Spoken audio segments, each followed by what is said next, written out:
वक्रतुंड महाकाय सूर्यकोटि समप्रभा निर्विघ्नं कुरु मे देव सर्वकार्येषु सर्वदा। ओम श्री गजानन गणपति महाराज की जय। श्री मनोजवं मारुततुल्यवेगं जितेन्द्रियं बुद्धिमतां वरिष्ठं वातात्मजं वानरयोद्धमुख्यं श्रीरामदूतं शरणं प्रपद्ये। श्री हनुमान जी महाराज की जय। श्री सोमनाथ महादेव की जय। श्री सिद्धेश्वर महादेव की जय। श्री गायत्री माता की जय। श्री वागेश्वरी माता की जय।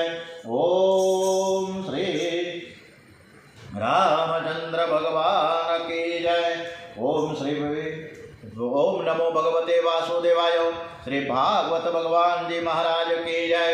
ओम श्री भारत माता की जय। ओम वंदे वेद मातरम। श्री सत्य सनातन हिंदू धर्म की जय। सौनु करो कल्याण हे दयाळु प्रभु सौनु करो कल्याण। नर नारी पशु पक्षीनी साथे जीव जंतुनु तमाम सौनु करो कल्याण। सर्वे भवन्तु सुखिनः सर्वे सन्तु निरामयाः सर्वे भद्राणि पश्यन्तु मां स्वस्तिदुःखमाप्नुयात्। श्रद्धां मेधा यश प्रज्ञां विद्यां पुष्टिश्रियं बलं तेज आयुष्यं आरोग्यं देहि मे हयवाहन। शान्ताकारं भुजगशयनं पद्मनाभं सुरेशं विश्वाधारं गगनसदृशं मेघवर्णं सुभागं लक्ष्मीकान्तं कमलनयनं योगिविद्यानगम्यं वन्दे विष्णुभवभयहरं सर्वलोकैकनाथं। श्री विष्णवे नमो नमः। श्री परमात्मने नमो नमः। ओम श्री हरिये नमो नमः। डोंगरेजी महाराजना चरणों में वंदन साथे ओम श्री सुखदेव जी महाराज की जय। द्वारिकाधीश की जय। रणछोड़राय जी महाराज की जय। आज 7મી તારીખ છે અને મહાવદ છઠ છે। આજે શનિવાર હનુમંતે નમો નમઃ। આજે સરસ મજાની કથા શ્રી કૃષ્ણ પરમાત્માને સરસ રીતે સંભળાવીએ એવા ભાવ સાથે પાંડવો જઈ રહ્યા છે સ્વર્ગ આરોહણ। પણ પાંડવો ધીમે ધીમે જઈ રહ્યા છે। આપણે પણ ધીમે ધીમે એક વખત જવાનું છે। એ પહેલાં આપણે સરસ મજાની આવી કથા સાંભળીએ, આનંદ આવે।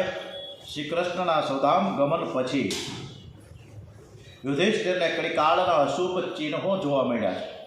સમજી ગયા કે હવે નારદજીના સંકેત મુજબ કલિયુગનો પ્રવેશ થઈ ચૂક્યો છે। એમણે પણ સ્વર્ગ આરોહણ કરવાનો નિશ્ચય કર્યો। પોતાના પૌત્ર પરીક્ષિતને ગાદીએ બેસાડીને પાંચે પાંડવોએ દ્રૌપદી સહિત ઉત્તર તરફ પ્રયાણ કર્યું છે।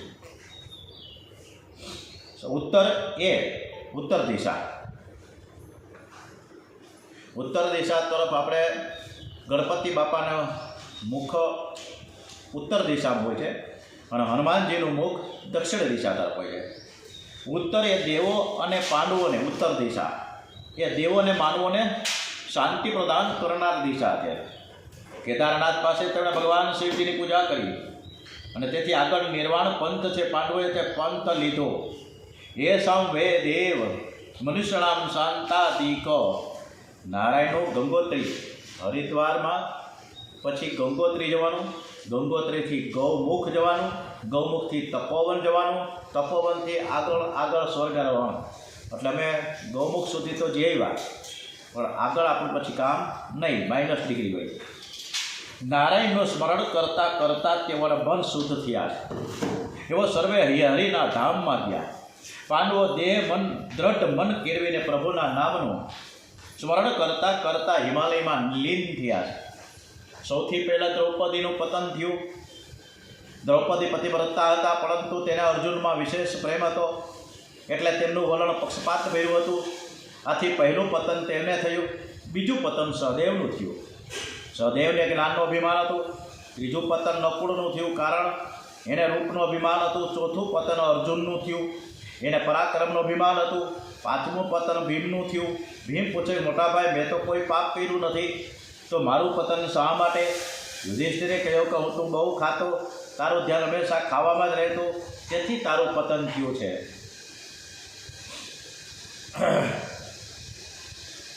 હવે અતિથિને, બ્રાહ્મણને, દેવોને જમાડ્યા વગર જમવું નહીં. ડુંગરજી મહારાજ એમની કથામાં વારંવાર કહે છે. આમ જે જ્યારે જમાડો ત્યારે પ્રેમથી જમાડો, આંખ બંધ કરીને જમાડો. એકલા ધર્મરાજા ધીમે ધીમે આગળ વધી રહ્યા છે. પાછળ પાછળ કૂતરું આવતું. ધર્મરાજાની પરીક્ષા કરવા માટે યમરાજા એક સ્વરૂપે કૂતરું બન્યા. બીજા સ્વરૂપે તે યુધિષ્ઠિર પાસે આવ્યા અને કહ્યું કે હું તમને સ્વર્ગમાં લઈ જવા આવ્યો છું, પણ તમારી પાછળ જે કૂતરું છે એને સ્વર્ગમાં પ્રવેશ નહીં મળે.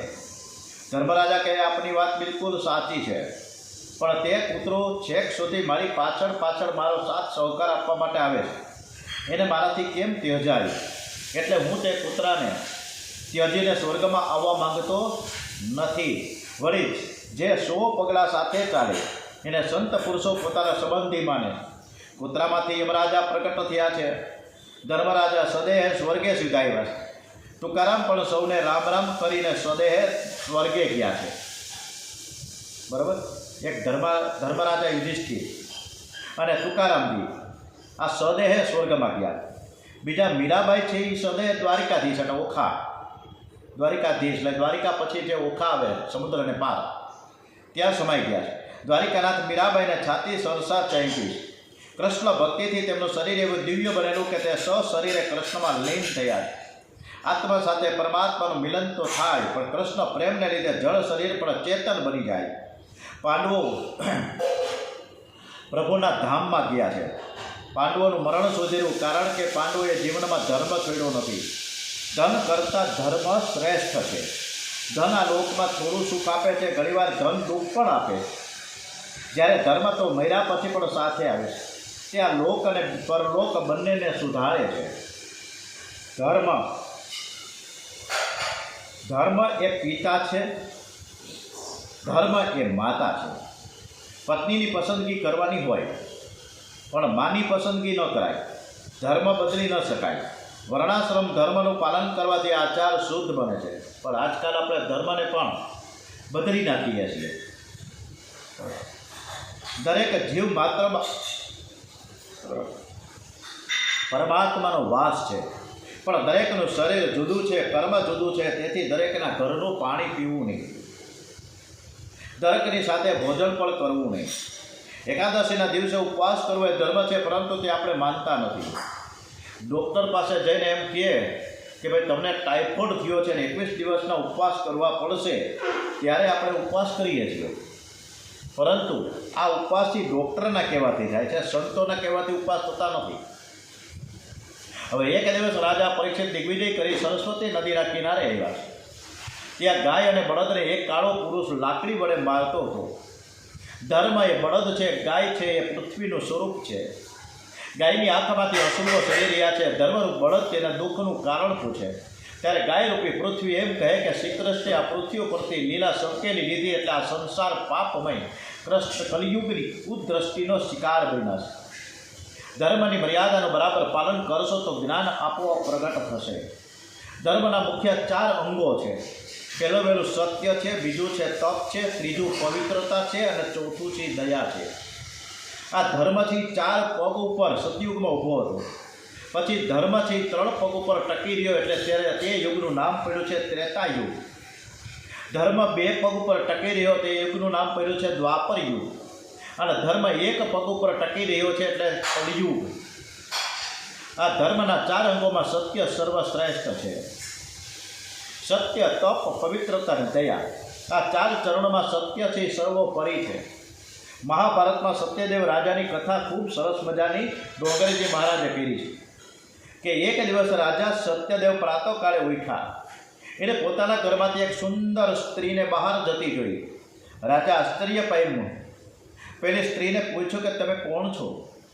સ્ત્રી બોલી છે કે હું લક્ષ્મી છું, હવે તમારા ઘરમાંથી હું નીકળું છું. રાજાએ કહ્યું કે ભલે આપ જઈ શકો છો. થોડી વાર પછી ઘરમાંથી એક સુંદર પુરુષ બહાર નીકળો. રાજાએ પૂછ્યું કે હું દાન છું, અહીંથી લક્ષ્મી કઈ, એટલે મારું શું કામ છે?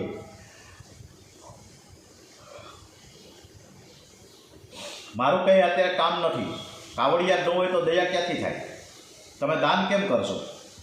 હું પણ જાઉં. રાજાએ કહ્યું, ભલે તમારે જવું હોય તો તમે પણ જઈ શકો છો. થોડી વાર પછી ઘરમાંથી ત્રીજો પુરુષ બહાર નીકળ્યો. એણે પૂછ્યું કે હું સદાચાર છું. ત્યારે ત્યાંથી લક્ષ્મી અને દાન ગયા, હવે હું પણ જાઉં છું. રાજાએ કહ્યું, તમે પણ જઈ શકો છો. થોડી વાર બાદ ચોથો પુરુષ બહાર નીકળ્યો. રાજાએ પૂછ્યું, હું યશ છું. લક્ષ્મી, દાન અને સદાચાર ગયા, હવે હું રહીને શું કરું? રાજાએ તેને જવાની રજા આપી. ત્યારબાદ એક સુંદર યુવાન પુરુષ બહાર નીકળ્યો. રાજાએ પૂછ્યું, તમે કોણ છો? કહ્યું કે હું સત્ય છું. તમારા ઘરમાંથી લક્ષ્મી, યશ, દાન અને સદાચાર આ ચારેય ગયા, તો હવે મારે શું કરવાનું? હું જાઉં. રાજાએ કહ્યું, ભલે બધા જ ગયા, હું તમને નહીં જવા દઉં. તમે જાઓ તો મારું સર્વસ્વ જાય.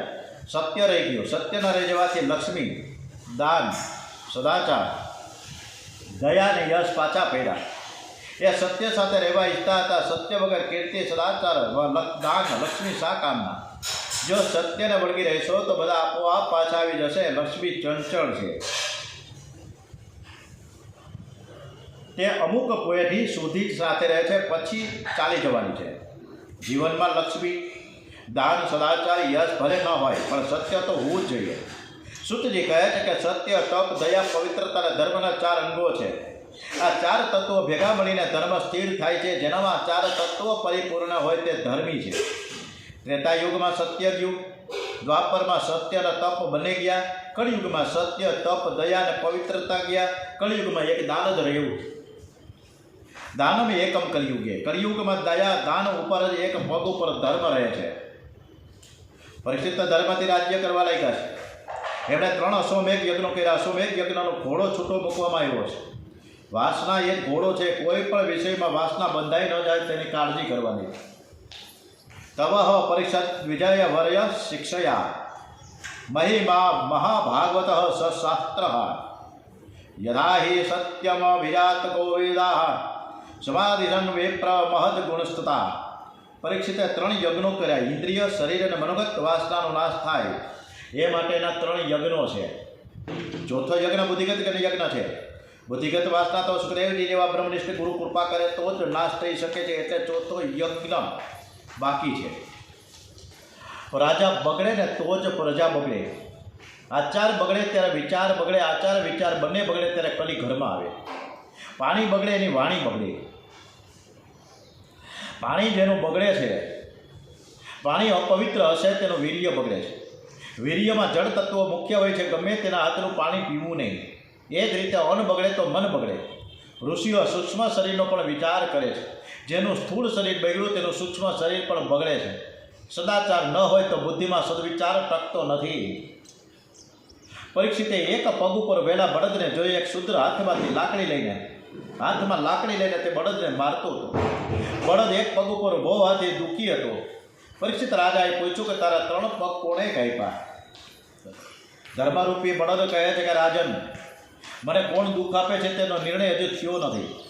કેટલાકનું માનવું છે કે કાળ દુઃખ આપે છે. કેટલાકનું માનવું છે કે મનુષ્ય કર્મથી દુઃખી થાય છે. તો કોઈ કહે છે કે માણસ પોતાના સ્વભાવથી દુઃખી થાય છે. માટે સ્વભાવ અતિશય ઠંડો રાખવો. કાળ, કર્મ અને સ્વભાવ જીવને દુઃખ આપે છે. રાજન, અમારા દુઃખનો વિચાર તમે જ કરો. રાજા પરીક્ષિત સમજી ગયા કે આ શુદ્ર પુરુષ જ તે કલી છે. તે જ બાળકને ત્રાસ આપે છે, દુઃખ દે છે. ગાય, બળદ અને બ્રાહ્મણને દુઃખ દે છે તે જ કલી છે. રાજા કલીને મારવા તૈયાર થયા છે. કલી પરીક્ષિત રાજાને શરણે આવ્યો છે. કલીએ પરીક્ષિત રાજાના ચરણ સ્પર્શ કર્યો એટલે પરીક્ષિતની બુદ્ધિ પકડી. જે મનુષ્યના ચરિત્રની ખબર ન હોય તેવા માણસનો સ્પર્શ કરવો નહીં. જે વ્યક્તિનો સ્પર્શ કરો તેના શરીરના પરમાણુઓ સ્પર્શ કરનારના શરીરમાં દાખલ થાય છે. કલીએ પરીક્ષિતનો સ્પર્શ કર્યો એટલે પરીક્ષિતના પગે લાગ્યો. પગના સ્પર્શથી રાજાની બુદ્ધિ પકડી છે. રાજાની બુદ્ધિમાં વિકાર આવ્યો. દુષ્ટને મારવો તે રાજાનો ધર્મ છે. છતાં દુષ્ટ પર રાજા દયા બતાવે છે. રાજા કહે છે કે તે મારી શરણાગતિ સ્વીકારી છે એટલે હું તને મારતો નથી, પણ તેઓ મારું સ્થાન છોડીને દૂર જતો રહે. કલી પ્રાર્થના કરે કે રાજન, હું જાઉં ક્યાં? ક્યાંય મારું સ્થાન તો નથી. મને કોઈ સ્વીકારવા તૈયાર નથી. ચારે બાજુ આપનું રાજ્ય છે. મને રહેવા માટે કોઈ સ્થાન આપો, હું ત્યાં રહીશ. પરીક્ષિતે કલીને રહેવા માટે 4 સ્થાન આપ્યા: જુગાર, મદિરાપાન, સ્ત્રી સંગ અને હિંસા. આ 4 સ્થાનોમાં અનુક્રમે અસત્ય, મદ, આસક્તિ અને નિર્દયતા એમ 4 પ્રકારના અધર્મો રહે છે. જેના ઘરમાં જુગારનો સટ્ટાનો પૈસો આવે એના ઘરમાં કલી આવે છે. સટ્ટો આવ્યો ત્યાં બટ્ટો આવ્યો. જુગારથી મેળવેલા ધનનું દાન કરાય તે યોગ્ય નથી. અધર્મનું ધન પ્રભુને સ્વીકાર્ય નથી. શાસ્ત્રે નિષેધ કરેલી વસ્તુ ખવાય ત્યાં અધર્મ આવે છે. કલી આવે છે. જે બુદ્ધિપૂર્વક હિંસા કરે ત્યાં કલી આવે છે. રાજાએ કલીને રહેવા માટે આ 4 સ્થાનો આપ્યા હતા, છતાં કલિયુગને સંતોષ થયો નહીં. એણે કહ્યું કે આ 4 સ્થાનો તો ગંદા છે, કોઈ સારું સ્થાન રહેવા માટે આપો. પરીક્ષિતે તેને સોનામાં રહેવાનું સ્થાન આપ્યું. સોનામાં કલીનો નિવાસ એટલે અધર્મથી આવેલા ધનમાં કલીનો નિવાસ. અનીતિ અને અન્યાયથી મેળવેલા ધનમાં કલી છે.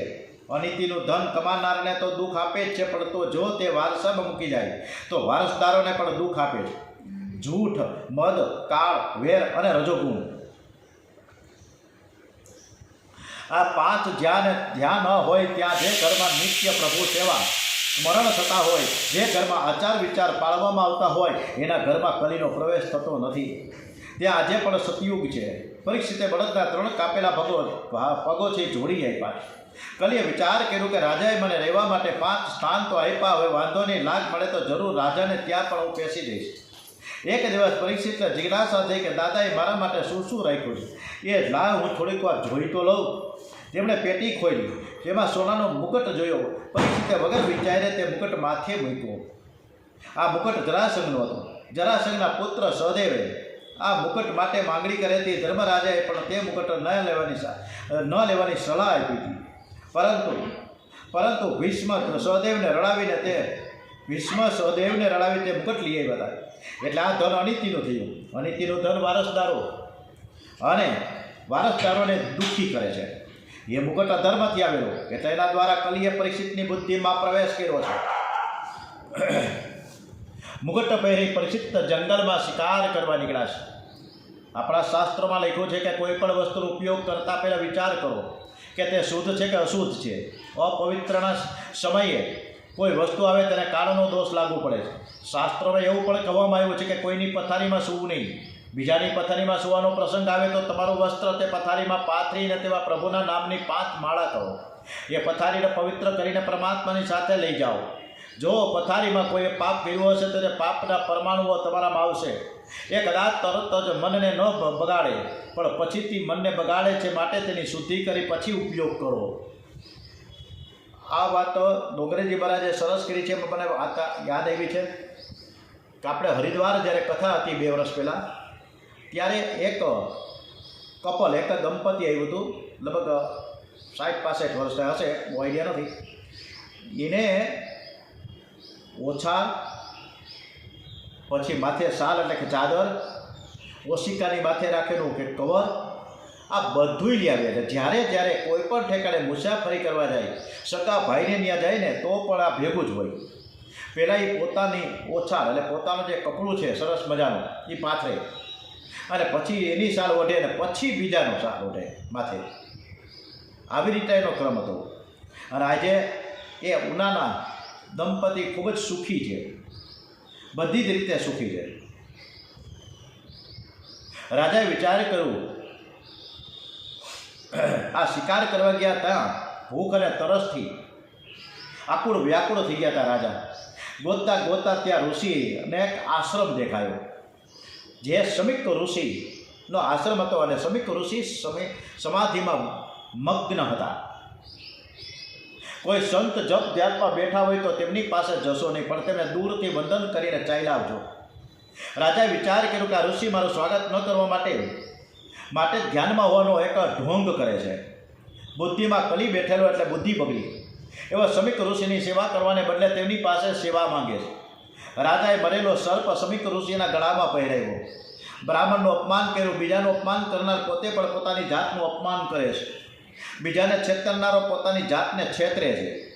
કારણ આત્મા સર્વમાં એક છે. રાજાએ શમિક ઋષિના ગળામાં મરેલો સાપ નાખ્યો નથી, પણ પોતાના ગળામાં જીવતો સાપ નાખ્યો છે. સર્પ કાળનું સ્વરૂપ છે. શમિક ઋષિના પુત્ર શૃંગી ઋષિના વાતની ખબર પડી એટલે થયું કે આ દુષ્ટ રાજા એના મનમાં શું સમજે. એક બ્રાહ્મણનું અપમાન કરે, જગતમાંથી હજુ બ્રહ્મ તેજ નથી ગયો, હું રાજાને જરૂર શ્રાપ આપીશ. શૃંગી રાજાને શ્રાપ આપે છે તે મારા પિતાના ગળામાં મરેલો સાપ નાખ્યો છે, પરંતુ આજથી 7મા દિવસે તારા તક્ષક નાગ કરડશે, તારું મૃત્યુ થશે. રાજા પરીક્ષિતે મહિલા આવ્યા પછી માથા ઉપરથી મુગટ ઉતાર્યો અને નીચે પાછા પટારામાં મૂકી દીધો.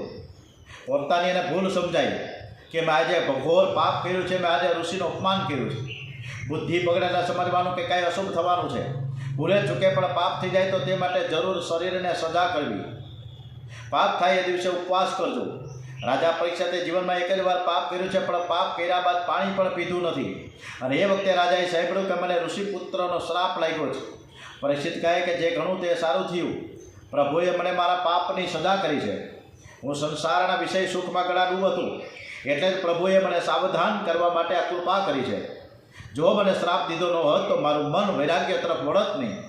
મારું મન વૈરાગ્ય તરફ વળે તે માટે જ આ શ્રાપ થયો છે. અને આપણને આવું કાંઈ વૈરાગ્ય લાગુ ન પડે. આપણને ખબર છે કે 7 વાર છે, 7 દિવસ છે, ગમે ત્યારે ટપકી જવાનું છે. પણ આ તો પરીક્ષિત રાજાએ તરત છોડીને નીકળી પડ્યા ગંગા કિનારે. અને ગંગા કિનારે આવીને સરસ મજાનું ગંગા સ્નાન કર્યું, અન્નજળનો ત્યાગ કર્યો છે, ભગવત સ્મરણમાં મન પરવાયું છે, પયો વ્રત લીધું. મોટા મોટા ઋષિઓને ખબર પડતા જ વગર આમંત્રણે આવ્યા છે, કારણ કે આ તો હસ્તિનાપુરના રાજા હતા. પરીક્ષિત હવે રાજા મટીને મહર્ષિ બન્યા છે. એમના વિલાસી જીવનનો અંત આવ્યો છે. રાજાના જીવનમાં પલટો થયો એટલે દરેક ઋષિઓ રાજાને મળવા આવ્યા છે. પરીક્ષિત દરેક ઋષિ મુનિનું સ્વાગત કરી પૂજન કરે છે. પરીક્ષિતે ઋષિઓ આગળ પોતાનું પાપ જાહેર કર્યું.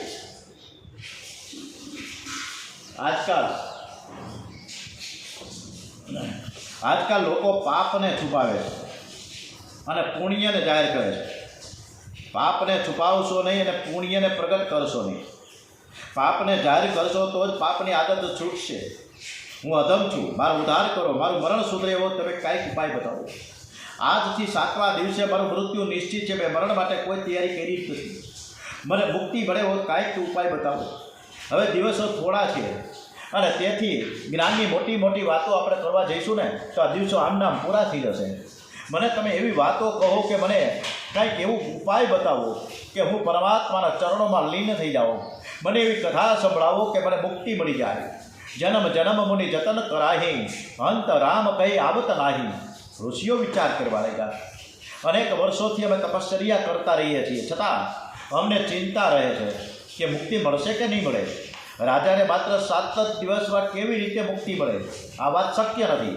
અને તેથી કોઈ ઋષિ પરીક્ષિત ઉપદેશ લેવા તૈયાર થયા નહીં. કોઈનામાં બોલવાની હિંમત થતી નથી. પરીક્ષિત વિચાર કરે કે ભલે જગતના જીવો મારો ત્યાગ કરે પણ હું મારા કૃષ્ણના શરણે જઈશ. શ્રી કૃષ્ણ શરણં મમ, શ્રી કૃષ્ણ શરણં મમ, શ્રી કૃષ્ણ શરણં મમ, શ્રી કૃષ્ણ શરણં મમ. શ્રી કૃષ્ણ ભગવાન મારા નારાયણ મારા પર કૃપા કરશે. પરમાત્મા સિવાય હવે મારું કોઈ નથી. પરીક્ષિતે ભગવાન શ્રી કૃષ્ણનું શરણું લીધું. તે કહેવા લાગ્યા કે હે શ્રી કૃષ્ણ, હું પાંડવોના વંશનો છું, પાપી છું, પણ છું તો તમારો ને. જેવો છું તેવો તોય માણી બાણ તારું માં, જેવો છું તેવો તોય માણી બાળ તારું માં. હું કાલો ગેલો ગાંડો ડાયો તોય તારું માં. જેવો છું તેવો તોય માણી બાળ તારું માં. હું કાલો ગેલો ગાંડો ડાયો તોય તારું માં. હું જ્યાં છું ત્યાં છું જેમ તેમ તોય તારું માં.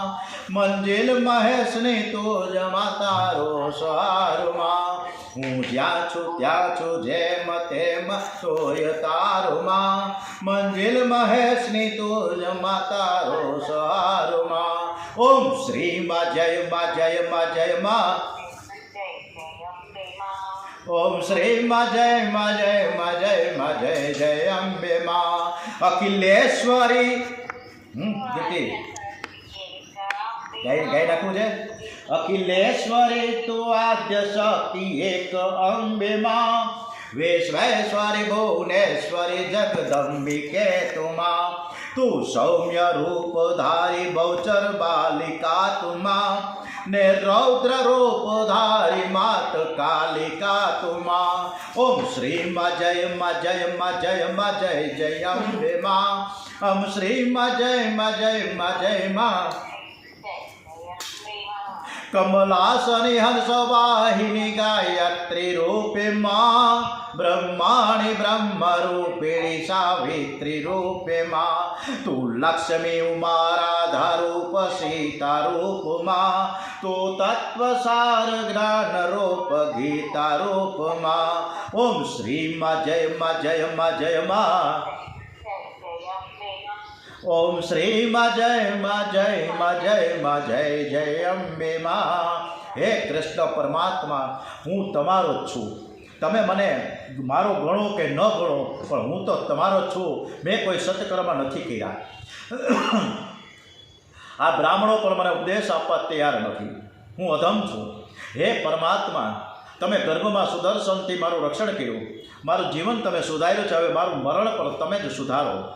પરમાત્માએ સુખદેવજીને પ્રેરણા કરી કે ચેલો લાયક છે, એટલે પરીક્ષિતનું મરણ સુધારવા માટે તમે જાઓ. આથી સુખદેવજી પધાર્યા છે.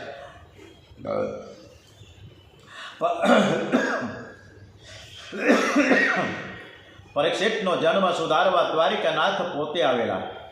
જ્યારે મુક્તિ અપાવવાનો અધિકાર શિવજીનો છે, અને આથી શિવજીના અવતાર સુખદેવજી ત્યાં પધારે છે. વાસનાનું વસ્ત્ર, સુખદેવજી મહારાજનું જે વર્ણન કર્યું છે ડોંગરેજી મહારાજે, અદ્ભુત છે કે વાસનાનું વસ્ત્ર પડી ગયું છે. સુખદેવજી દિગંબર છે, 16 વર્ષની ઉંમર છે. અવધૂતનો વેશ છે, કેળ ઉપર કંદોરો નથી, લંગોટી નથી. ઘૂંટણ સુધી લાંબા લાંબા હાથ છે. વિશાળ વક્ષસ્થળ છે. દ્રષ્ટિ નાસિકાના અગ્રભાગ ઉપર સ્થિર છે. મોઢા ઉપર વાળની લટો વિખરાયેલી છે. વર્ણ કૃષ્ણ જેવો શ્યામ છે, અતિ તેજસ્વી છે. રસ્તા ઉપરના બાળકો નાગોબાઓ કહીને ધૂળ ઉડાડે છે, પરંતુ સુખદેવજીને ભાન નથી. વૃત્તિ બ્રહ્માકાર છે. બ્રહ્મો ચિંતન કરતા કરતા દેહનું ભાન ભૂલ્યા છે. સુખદેવજી સૂર્યનારાયણના પ્રકાશની જેમ સભામાં પધાર્યા છે. વ્યાસજી પણ એ સભામાં હતા. બધા જ ઉભા થઈને સુખદેવજીને વંદન કરે છે. સુખદેવજી બોલીએ શ્રી સુખદેવજી મહારાજ કી જય. સુખદેવજી મહારાજ કી જય. શ્રી વ્યાસ નારાયણ ભગવાન કી જય. શ્રી પરીક્ષિત મહારાજ કી જય. સુખદેવજી વ્યાસપીઠ ઉપર વધાર્યા છે. પરીક્ષિતે આંખો ઉગાડી છે. મારો ઉદ્ધાર કરવા માટે જે ઈશ્વરે આપને મોકલ્યા છે, નહીતર મારા જેવા વિલાસી પાપી જીવને ત્યાં તમે આવો નહીં. પરીક્ષે પોતાનું પાપ જાહેર કર્યું છે. પોતાનો ઉદ્ધાર કરવા વિનંતી કરી છે. એવો સુખદેવજીને સાષ્ટાંગ પ્રણામ કરી કહે છે કે હું અધમ છું, મારો ઉદ્ધાર કરો. જેનું મરણ છે ને નજીક આવ્યું હોય એણે શું કરવું જોઈએ?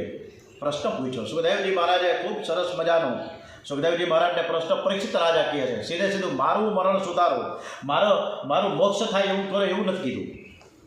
પરંતુ જેનું મરણ નજીક હોય, કોઈ પણ લોકોનું, કોઈ પણ માણસનું, કોઈ પણ વ્યક્તિનું મરણ નજીક હોય તો એણે શું કરવું જોઈએ? મનુષ્ય માત્રનું કર્તવ્ય શું છે?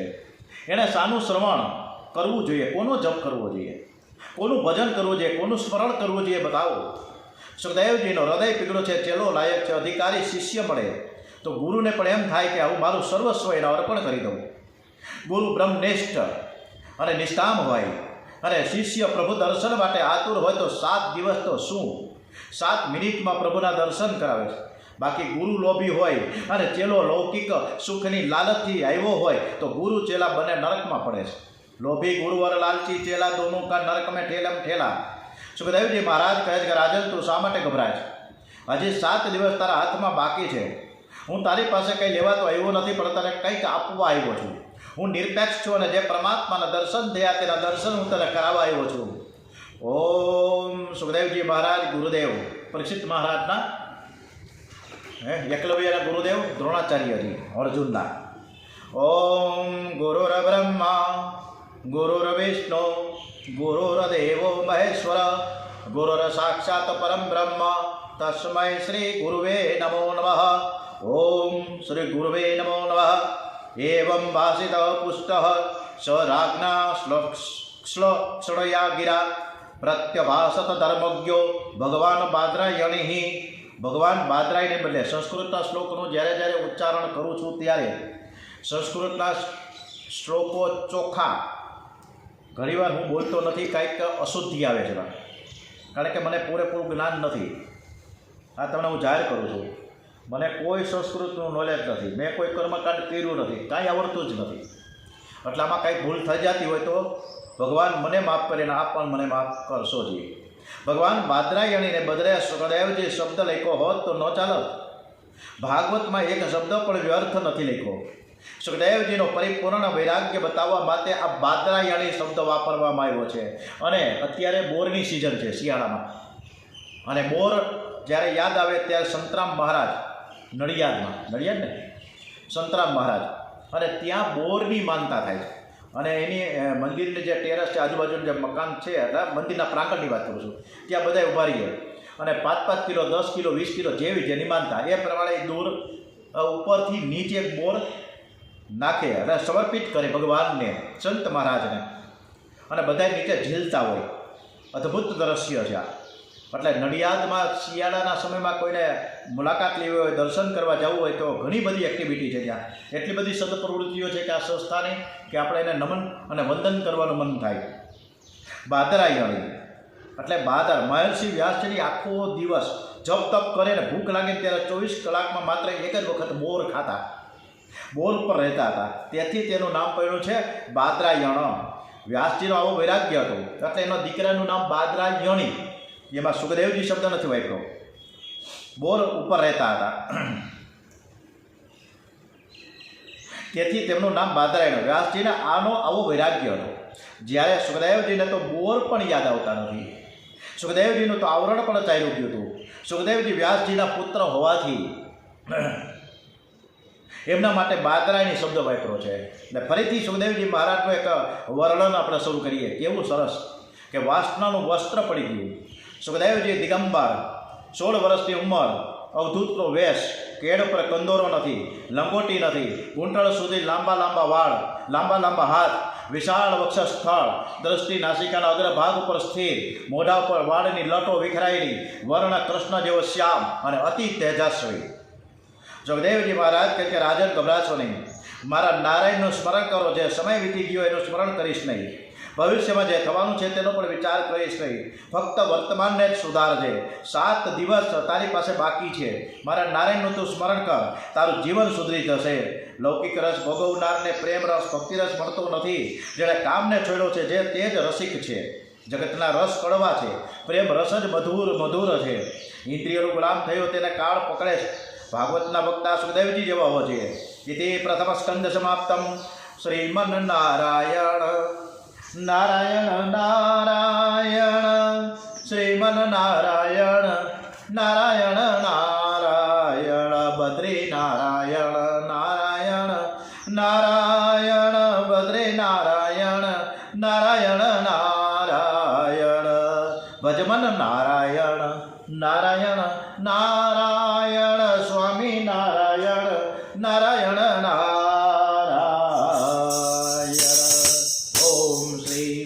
ગમ ગણપતે નમો નમઃ. ગણપતિ મહારાજ કી જય, હનુમાનજી મહારાજ કી જય, સોમનાથ મહાદેવ કી જય, શ્રી સિદ્ધેશ્વર મહાદેવ કી જય, શ્રી ગાયત્રી માત કી જય, ઓમ શ્રી રામચંદ્ર ભગવાન કી જય, દ્વારિકાધીશ કી જય, કૃષ્ણ કરિયાલાલ કી જય, ડોગરેજી મહારાજ કી જય, શ્રી સુખદેવજી મહારાજ કી જય, ઓમ શ્રી ભારત માતા કી જય, વંદે વેદ માતરમ. ઓમ નમઃ. ઓમ નમો ભગવતે વાસુદેવાય. શ્રી ભાગવત ભગવાનજી મહારાજ કી જય. ઓમ નમઃ પાર્વતે પતે. હર હર હર મહાદેવ હર. ઓમ નમો ભગવતે વાસુદેવાય. શ્રી રામ જય રામ જય